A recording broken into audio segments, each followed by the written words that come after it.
Covering music-related content of all genres. If it filters through Eastern Texas, it's fair game. Y'all bring it. From Texarkana down to the coast and Dallas down to Houston and everything in between.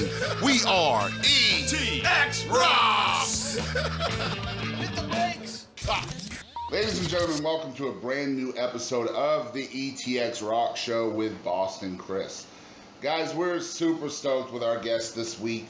This is going to be a special Wednesday episode. Obviously, we put out our episodes on Tuesday, Thursday, and Saturday, but this is a special one.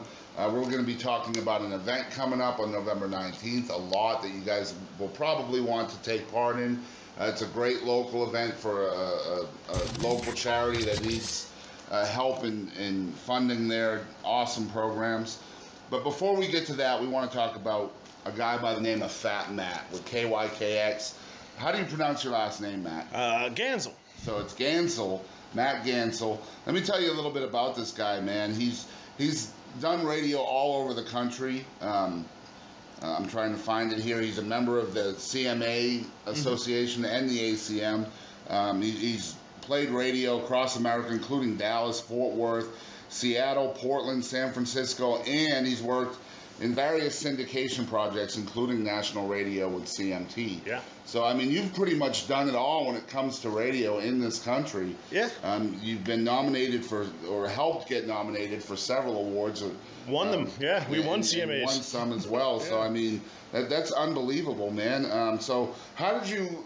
Were you called to do radio? Was this something you wanted to do as a kid? Yeah, it's. I think it's a lot like what artists go through. It's a similar story. Well, a lot of artists, when you talk to them, they say, "No, man, when I was a kid, I dreamed of being on stage." Right. Well, I never had the dream of being on a physical stage. I had a dream of being on the radio. And so it's the same kind of thing. And I can remember when I was 10, 11, 12 years old, hearing my grandma, I grew up, when I was a kid, we lived in the Appalachians in Pennsylvania. And my grandma would have her AM radio on WABC New York. And it was news and oldies. Right. But it's like, wow, I'm here in New York. But here I am in Eastern Pennsylvania. In the mountains. Yeah. And when we would go on road trips when I was a kid, we'd go up and down the East Coast for vacations and whatnot. And we'd go to Florida or Georgia. And my mom and dad would, have the radio on. Mm-hmm. And you'd be in South Carolina or Georgia, and suddenly the announcers have a cool drawl to their voice. Mm-hmm. Or you go to a different part of the Northeast, and there's just a different feel to the radio when you're driving it. And so I kind of always was exposed. Did you find yourself trying to emulate folks you would hear? Yeah, a little bit. When I was, junior high, you kind of start playing a cassette. It ages me. You play a cassette and you kind of, okay, well, and you sort of kind of play the radio voice over the intro of the song, right. Or kind of hear it. So, yeah, I guess it's always been a bit of a dream and a bit of a passion. And then it just kind of came together in high school. So, I mean, and you're living that now. I mean, that's living awesome. The dream. So, I mean, basically you're a Yankee. I was born a Yankee, yeah. You got here as quick as you could. Yeah, the story, when I was 14, actually 13. I was 13, my dad got a job in Fresno, California. And we drove from Pennsylvania to Fresno, and we took I-40 across the panhandle of Texas. And I remember seeing that big Welcome to Texas sign. And I remember looking over and seeing the Cadillacs, the Cadillac thing there along I-40. And I remember seeing, the oil field workers, along the side of the road. I was like, this is Texas. See the big steakhouse. Yeah. And my heart's been here ever since. Since I was 14 years old. And I knew I'd end up in Texas. I didn't know how or why. Put it kind of in God's hands even at that age. Right. And then, shortly after high school, I was in Bakersfield, California doing radio. And I saw a job opening for creative director at 99.5 The Wolf in Dallas. I saw it on the internet. Sent in my package, fully expecting to never hear anything again. By package, I mean my air check, my demo. Right. And a few weeks later, I got a call. A few weeks after that, I'm auditioning and producing stuff for The Wolf in Dallas in Bakersfield. And shortly after that, I'm flying to Dallas. Next thing you know, I've got a job at the biggest country station in America. That's awesome. And I ended up right where I needed to be, a station built and crafted for Texans by Texans with a Texas attitude. And it was like coming home. Right. And it's, I think in a lot of ways, it was my body and my experience catching up with where my heart already was. So you started radio in California? Yeah, started in Fresno, California. It's medium market, little rock station, alternative rock station. I was on the air, ran Howard Stern, Loveline in high school, and then started overnight on air. And a lot of I barbecued a lot of hot dogs. We did a free weenie Wednesday promotion in the summertime, and it was my job to barbecue the hot dogs and serve them up. And for you folks out there, we have, most of our listeners are from Texas. Yeah. But everywhere but Texas, barbecue is a little bit different. Barbecuing where I came from in Massachusetts was cooking out. Right. Well, you see, Central California, I don't know if you know much about it, but the Grapes of Wrath and John Steinbeck. Well, those stories are based in Central California, where I went to high school. And Central California is often considered Western Oklahoma or far West Texas, because most of the people there and the culture there came from this part of the world, Texas, Oklahoma, during the Dust Bowl. So agriculture, rodeo, all that stuff is huge there, and the culture is very, very similar, yet it's not, because it is California. It is a little bit different and crazy. So, I mean, even from a young age, like you said, Texas was kind of calling to you. And, I didn't get to Texas until 2001, but you're right. When you cross that state line and, you see Welcome to Texas and, all the different mottos they have, like buckle up or you're dead, or whatever. It was a DWI, not a DUI. Exactly. But you definitely have that feeling, it's like, wow, I made it, especially when you're driving so far. With you, it was, Pennsylvania. With me, it was Massachusetts. So, I mean, you're talking like 1,700 miles, and you finally get here, and it's like, man, that's a beautiful thing. Yeah, it is. It is. I mean, when you're in California, there's a sense of wow. I think because it's so beautiful and they're so scenic. When you're in Pennsylvania or Massachusetts, you kind of have that same sense of wow because of the trees and the hills and the history. But when you're in Texas, it's a holy crap. Right. It's so much bigger, and it's not necessarily the physical beauty.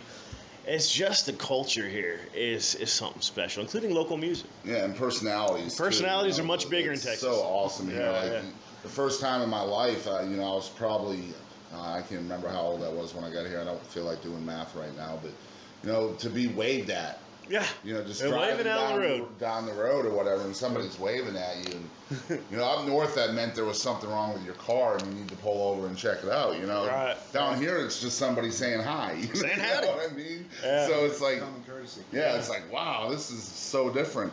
So, I mean, I guess it was 8 years between the time you first saw that Welcome to Texas sign and this job with Dallas came up. Yeah, about 8 years, yeah. And so now you're in Texas. You've moved to Texas, and you felt that calling your entire life. So when you're finally here, you're physically here. How did that, that almost expectation, did it live up to your expectations? Every day, man, still to this day. The Wolf in Dallas was it was and still is a very special station.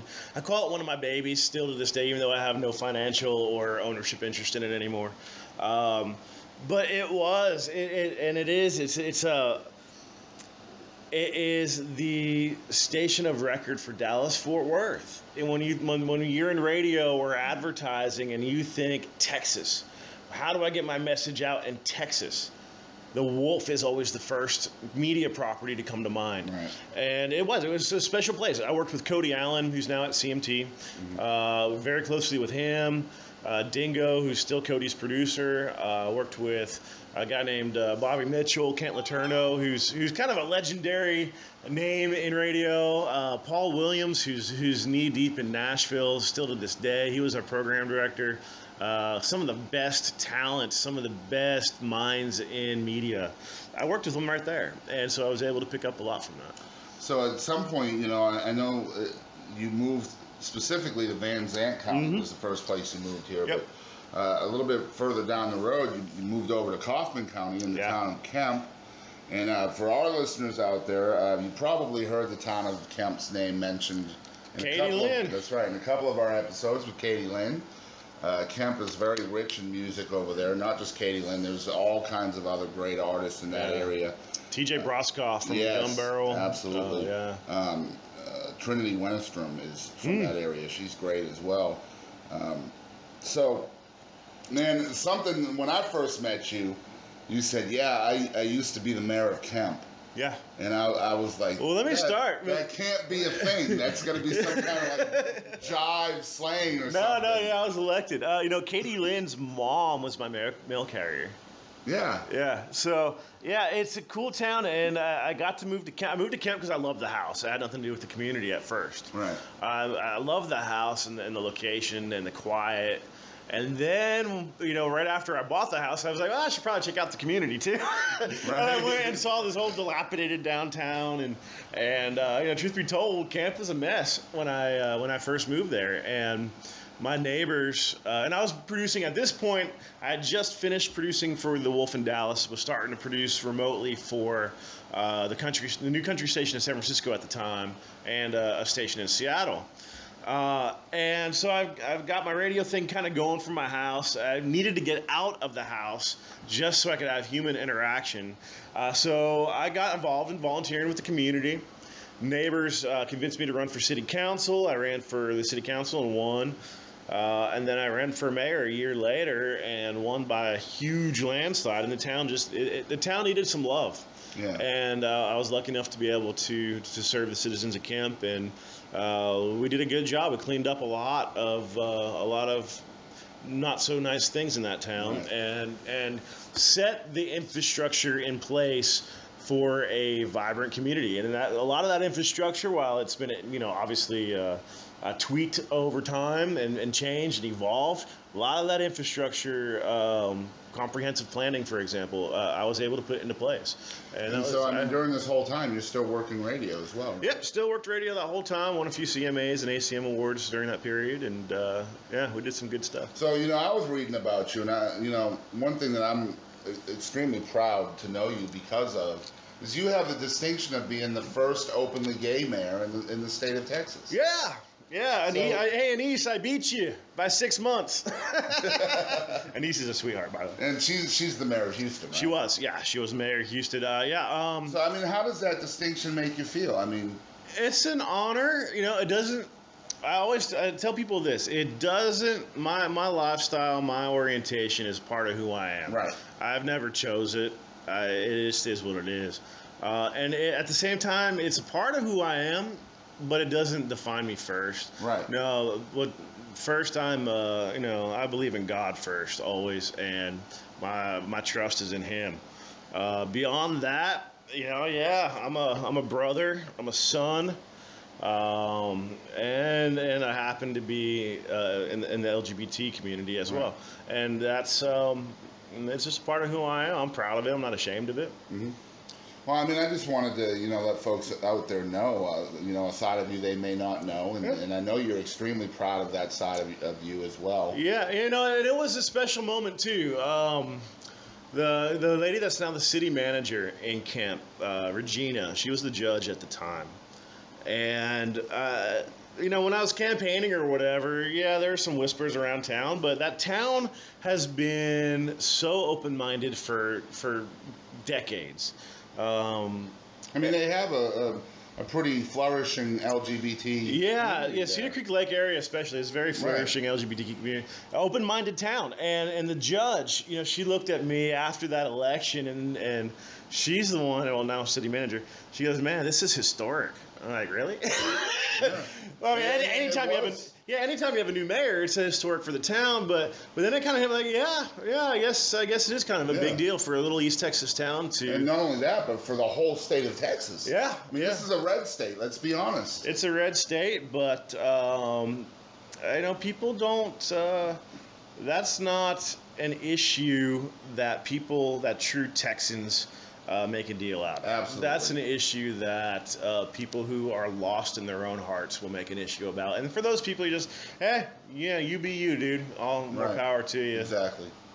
So after this time, I guess, you get ousted from mayorship. No. I know it wasn't something you were terribly concerned about. Yeah, so I served one full term, and it was a 80-hour week volunteer opportunity.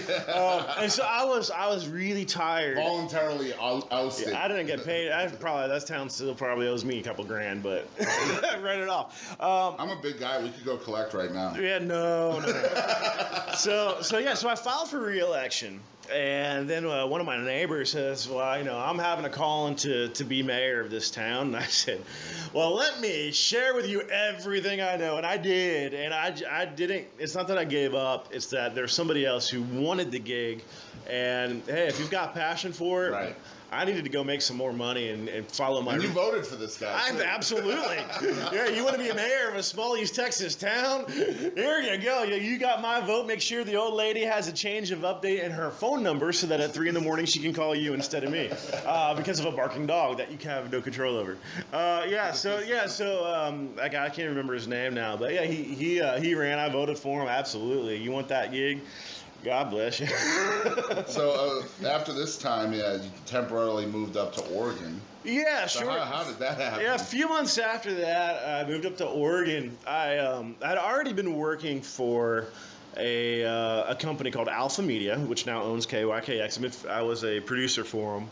And then I had an opportunity in Oregon, close to Alpha's headquarters, to also program my own country station with a mom and pop. Sweet. And I always wanted to be a program director. Before I was always creative services director or on air. Yeah. So it was my chance to kind of lead a creative community. Whereas in the government side, as mayor, I was able to lead a very black and white structured community. And the community itself, for that matter. But now I was able to kind of go and learn how to manage creative people, how to manage the ecosystem that is a radio station, and do it in a place, quite frankly, that wasn't very risky. Bend, Oregon is a small town, small market, but the owner / general manager was a major market general manager, major market operator. And he ran his small station like a major market station. So it was a great place for me to go to just learn some skills in management, learn some skills in music, scheduling, and bringing promotional opportunities to life beyond what I had already known. So it was a great learning opportunity. And when you're an on-air personality, that's the immediate goal anyway, right? Is to be program director?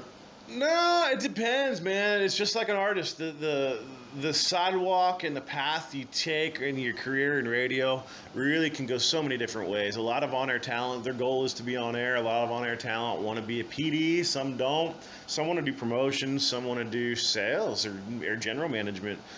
Some want to be engineers. A lot of great engineers come from the on-air side, and some don't even know. They just kind of feel a calling and they find their way, right. One way or the other. So for you, it was you wanted to be involved in the program side of stuff. Yeah, at the Wolf and the Wolves in San Francisco and Seattle, I was part of the key programming team, but more of my focus is always the creative presentation side of it, not necessarily the music. And in Oregon at that station at KSJJ, I was able to take the lead in the music and the promotion and the program, so it's all of it, the bigger picture. And man, did I ever learn a lot there. And we did some cool stuff too. We got nominated for an ACM award. My first baby, that was my baby, my creation. It got nominated for an ACM, which means one of the top 5 stations in the nation. So that was special. And it sounds like you have that golden touch no matter where you go. From reading about you, it's like Matt shows up, and next thing you know, they're getting nominated at some award show. So I would say that's probably a little more than coincidence. I like to think so, but man, it's a great honor. Anytime you get a Marconi, CMA, ACM, or any recognition, it's a great honor, and I try to approach it with humility. I wouldn't be able to do any of this if it wasn't for great artists to interact and work with a great community to interact or work with, or a great staff. And so anytime you get that nod from any of them, it's really a testament to the community. Absolutely. It's a testament to the community. It takes a little bit of leadership, sure. Did I have a role in it? Yes, and I'm proud of that role. But the bigger thing is those products that got nominated for such special awards really just means the community got it together and made it happen. It's right. It's a community thing when you're talking about radio. And guys, we'll be right back with more with Phat Matt from KYKX right after this message. Hey y'all, make sure you come out to the Screaming Eagles Tavern this Saturday, November 12th. The Screaming Eagles Tavern is putting on a Veterans Day benefiting the Watkins-Sutton Veterans Home in Tyler, Texas. We will have 11 hours of live local music available that day beginning at noontime. We'll have a live auction, a silent auction, and great food, all supplied by local businesses. We'll have Jeremy Payton out there and Creed Fisher coming all the way from Odessa, as well as many other amazing local artists from right here in East Texas. So come on out Saturday, November 12th, to the Screaming Eagles Tavern and give back to your local veterans. Hey, Nathan Honeycutt here with ETX Music. ETX's Got Talent is coming to the Gladewater Opry November 15th, and we want you to be a part of it. The winners will be sent to Austin on November 18th to meet directly with the producers. This is not the day of the general auditions, which is the following day. This isn't the same thing as the front of the line pass because there will be no line on the 18th. The winners of ETX Music's Got Talent will go straight into the top producers. End of story. That is where the rubber meets the road. This is a great opportunity. Go to etxmusic.com and check it out. ETX Music's Got Talent. We have partnered with America's Got Talent and NBC Universal, and we hope to see you there at the Gladewater Opry on November 15th. Go to etxmusic.com for more information on how you can enter into the contest, period. You may enter the contest by going to our Facebook page. It's East Texas Music. Go to events, select ETX Music's Got Talent, and submit your best video for our judges to select. If you are chosen, you will be performing November 15th at the Gladewater Opry in Gladewater, Texas. We'll see you there. And we're back here with Phat Matt with KYKX. So Matt, tell us who Matt is outside of the job. What kind of hobbies and stuff do you like to do? What are your recreational passions? General country boy debauchery. Yeah, man, I like to go shooting guns at the range. I like to, I used to ride bulls. I don't ride now, but I'm not going to say I'm never going to do it again.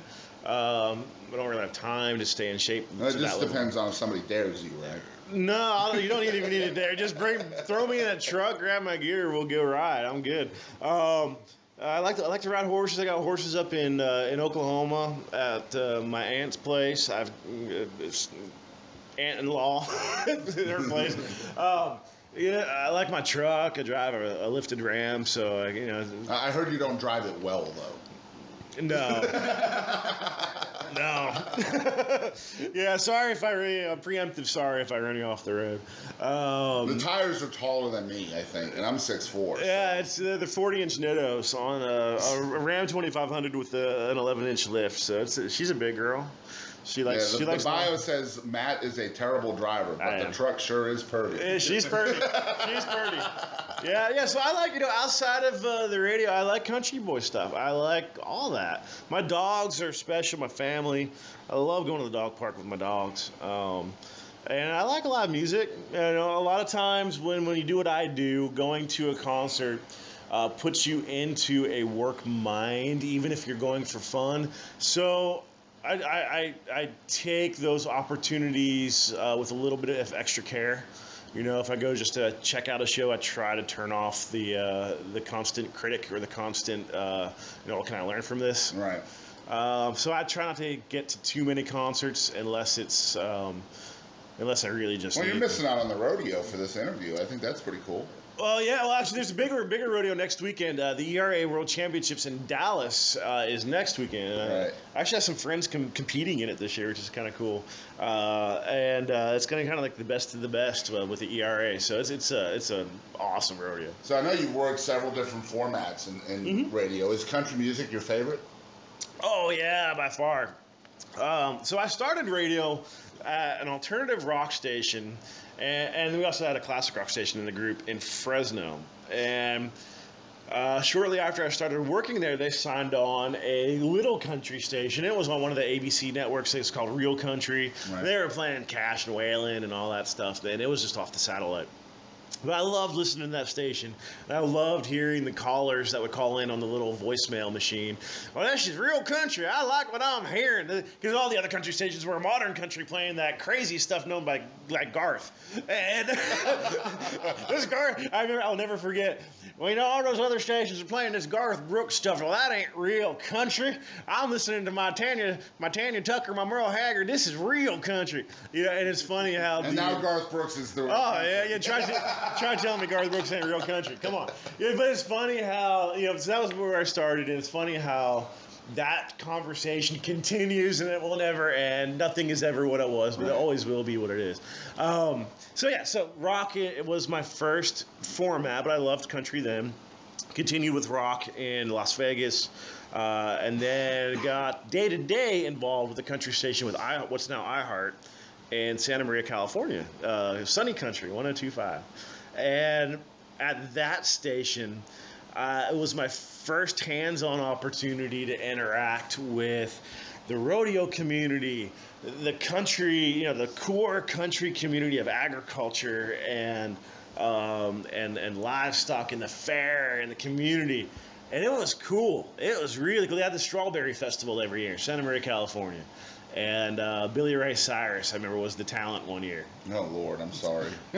Hey, it was a good show. And Miley, I met Miley at that show. She was just a little one at that point. She have clothes on? Yes, she was a minor at the time. She didn't go crazy until much later. But yeah, it was cool though. You see the community. You see a different aspect of how any community works. Right. And it was neat. It was really cool. Going to the fair and seeing the kids with the livestock, and then getting to know the kids and the story behind each animal. And over time you see the patterns evolve about that. It's the same story, yet different twists and different nuances in it. The rodeo, Luke Branquino, he's a great steer wrestler. Well, at the time, me and Luke are the same age. At the time, he was just out of, in college, just out of high school. I worked with his aunt.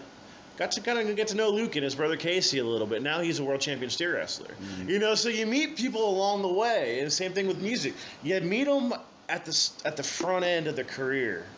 It's cool to watch them grow. You never know where they're going to go. Yeah. You never know. That's why I love my job. It's yeah. like all the people we have on the show, you just never know who's going to go and who's not. But it's cool to get to know each and every one of them as a person. Yeah, regardless of what they end up doing. And the reason the country format is so awesome is because you meet these people, but you meet them on a deeper level in country. In the pop and the rock worlds, it's more of, hi, yeah, hey, everything is great, even though it's really not. And it's just a little bit more shallow. Yeah. Whereas in country, you meet the person for who they are, and it maintains a more realistic.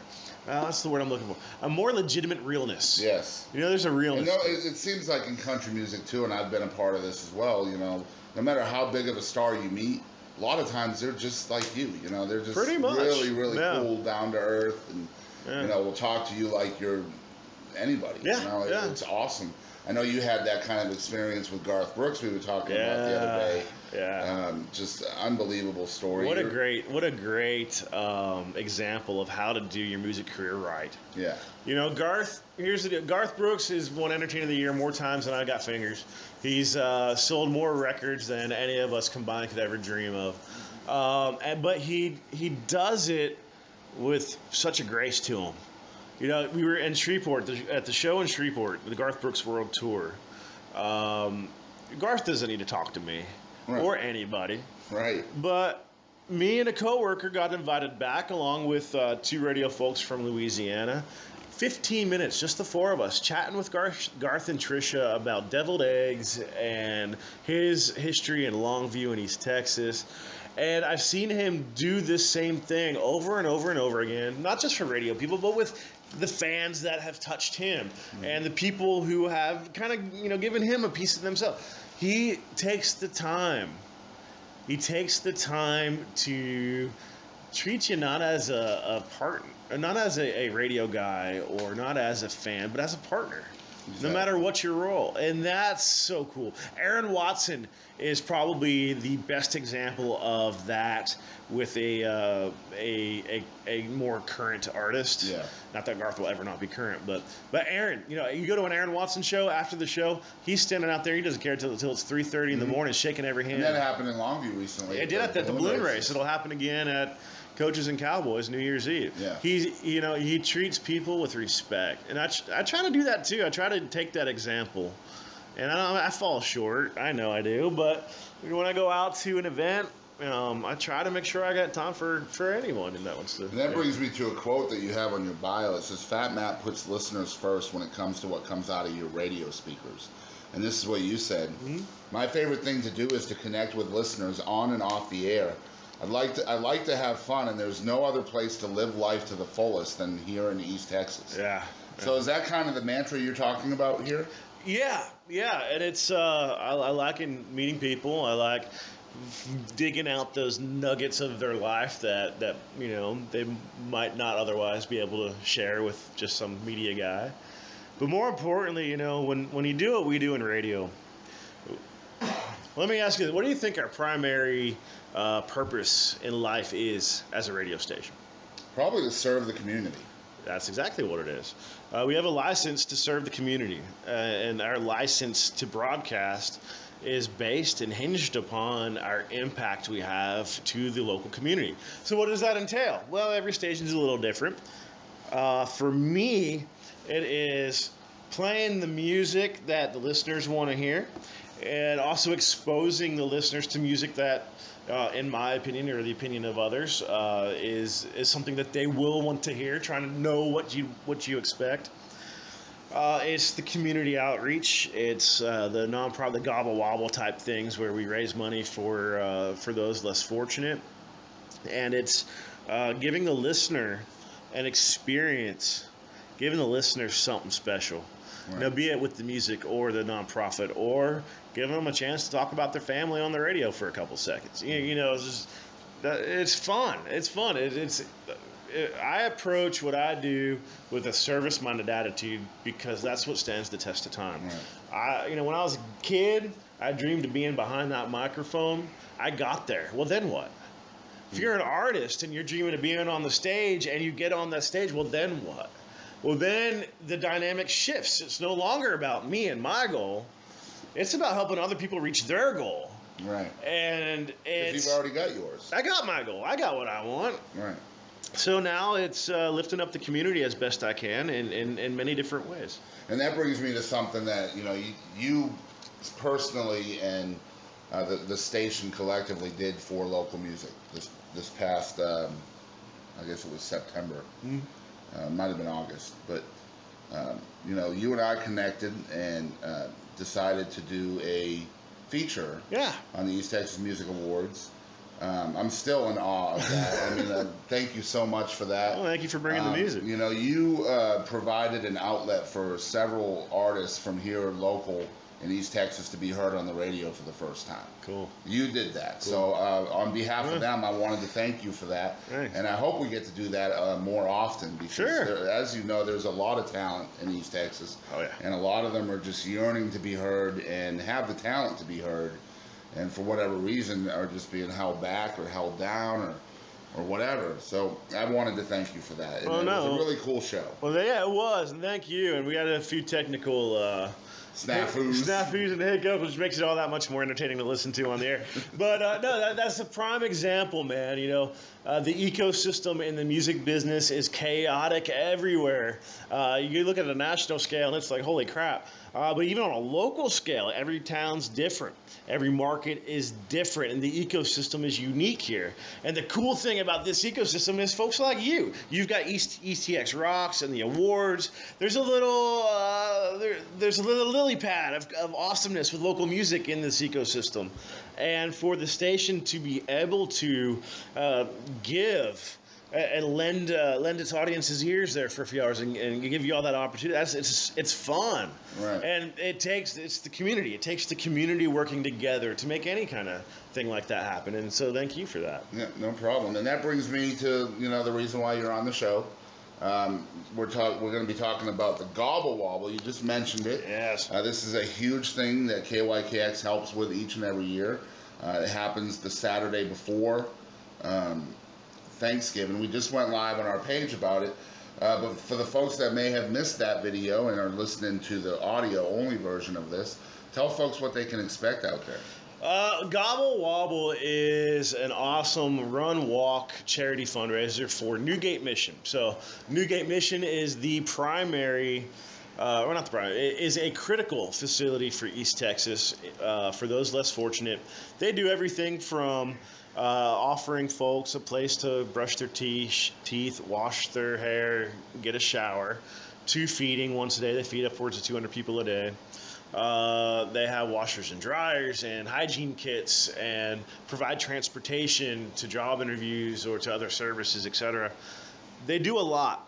And when folks are lost and need a lifting up, Newgate Mission is there, and they provide a lot of that. So Gobble Wobble is the primary fundraiser to make all that happen, and it happens the Saturday before Thanksgiving. Paul Borman Trail, Longview, the Loop 281 trailhead right there by US Bank, or Austin Bank, I'm sorry, by Austin Bank.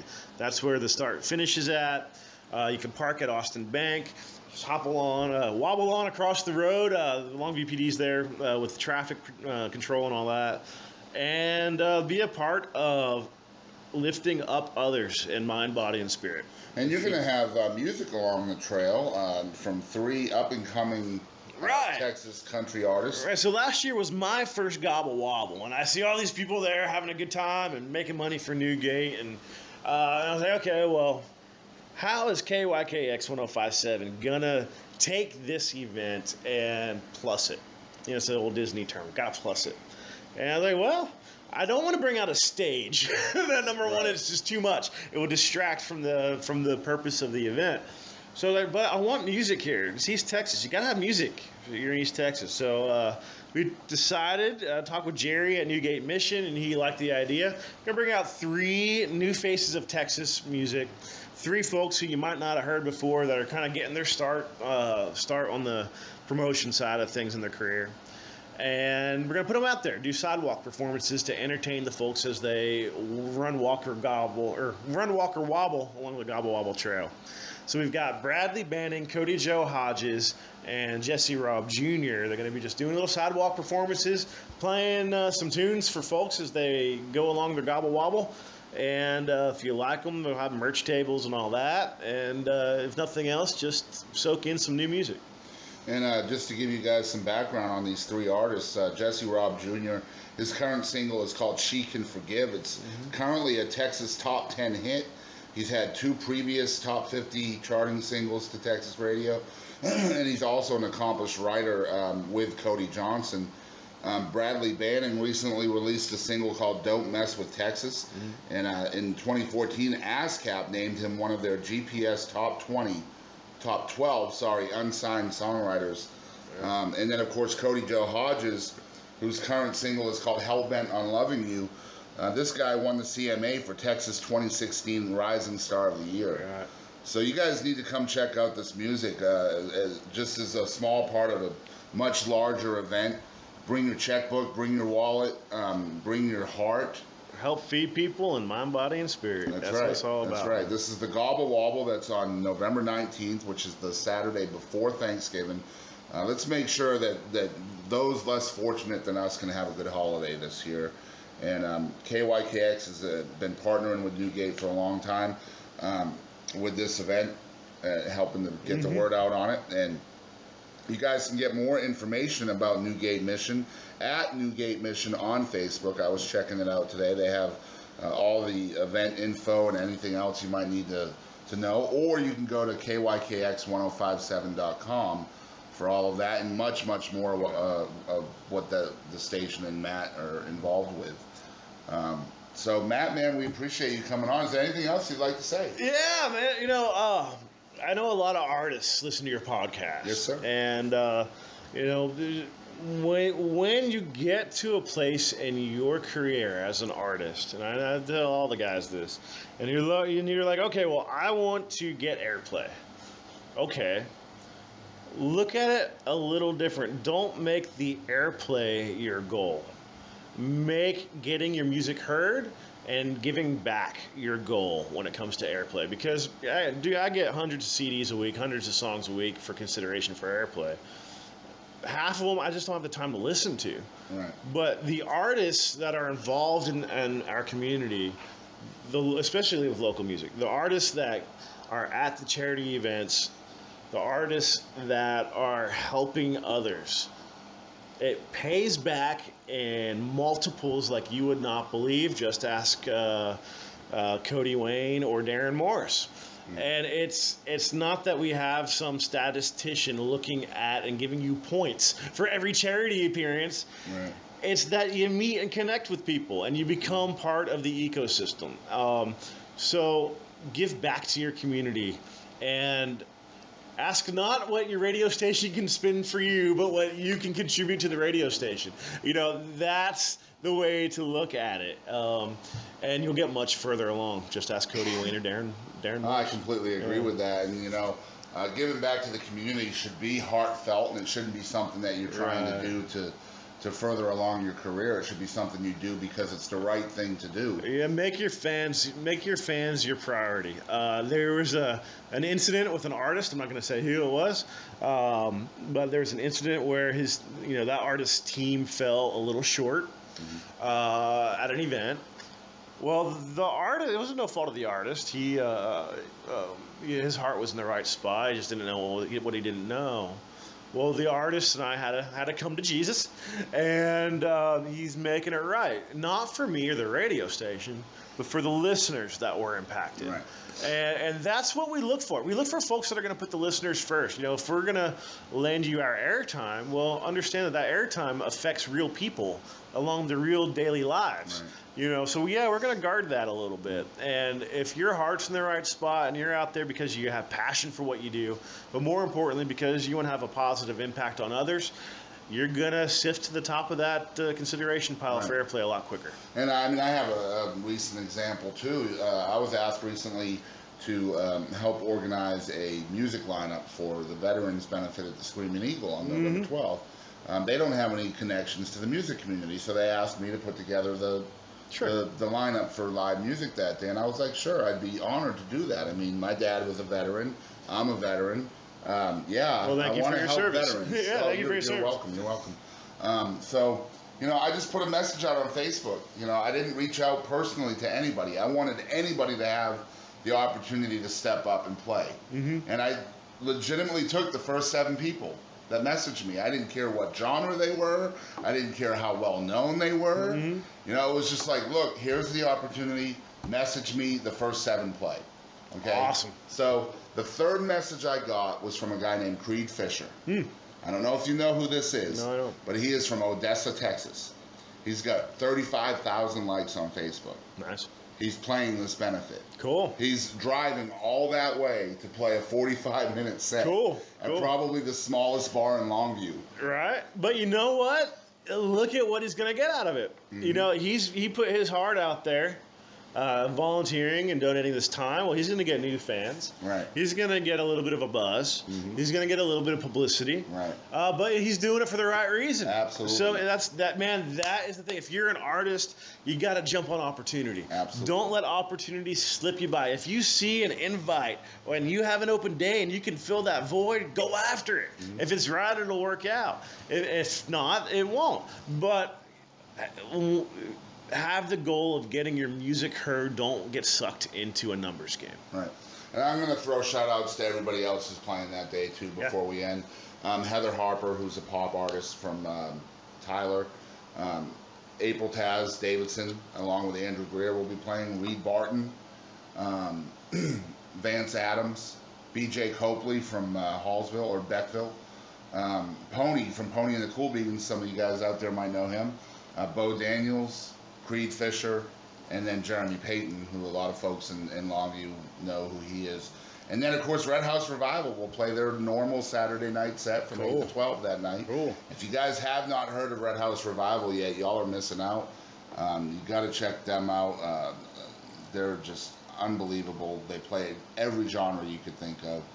And 11 hours of live music on that that'll day. be fun. Just raising money for veterans. Man, I'm looking forward to the America's Got Talent deal. Yeah, That's ETX really cool. Music's Got Talent. That's a huge thing that just happened.